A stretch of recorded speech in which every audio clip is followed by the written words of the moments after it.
Children are already vulnerable to climate change and climate change-related disasters, and the susceptibility is higher when a child is living with a disability.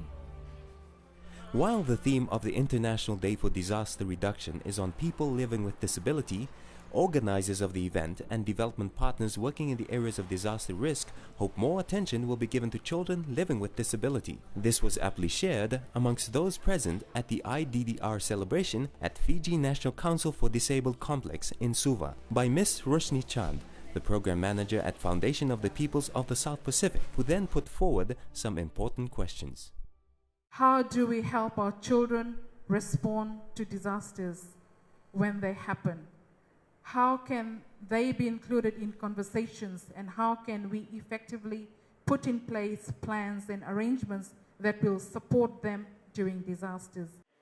The question and the future of such an insight was greatly supported with the presence of the Minister of Labour, Mr. Chone Usumate, who shared his and the interim government's support and vision.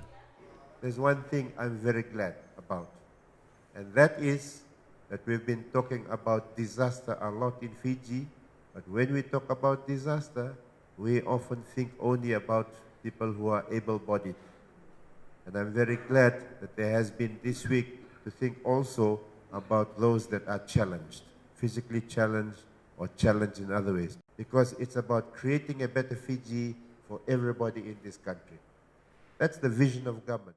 In addition to the sentiments shared, a touching moment occurred when a member of the disabled community stood to share his story as a young child in the face of disaster. The importance of this was then reiterated by the principal of Mars Champaignia, a special school. We always try to integrate our students to mainstream or to societies or communities, and we do that by making sure that our students who are able-bodied, but the mind may not be that very fast, the ones with able-bodied, they assist the ones with special needs. So we always encourage that. Despite the current setbacks faced by the disabled community in the event of a disaster, especially the children, they were forever left with words of hope and inspiration, with the knowledge that there was an organization set to cater for their needs. We need to recognize the challenges of our children they face every day and draw on their ability to contribute to risk reduction. There has been a lot of work done in this area across the world, and initiatives to engage children are currently in place in Fiji and in the Pacific.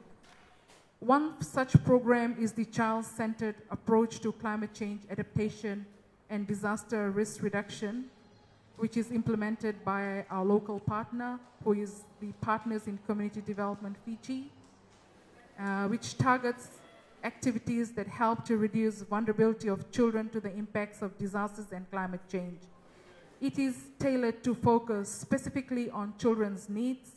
It targets children and involves children in the design and delivery of activities and projects. To top it off, the message shared was of course incomplete, without doing it the Pacific way, with dance and song to convey the message of disaster reduction with disability inclusion.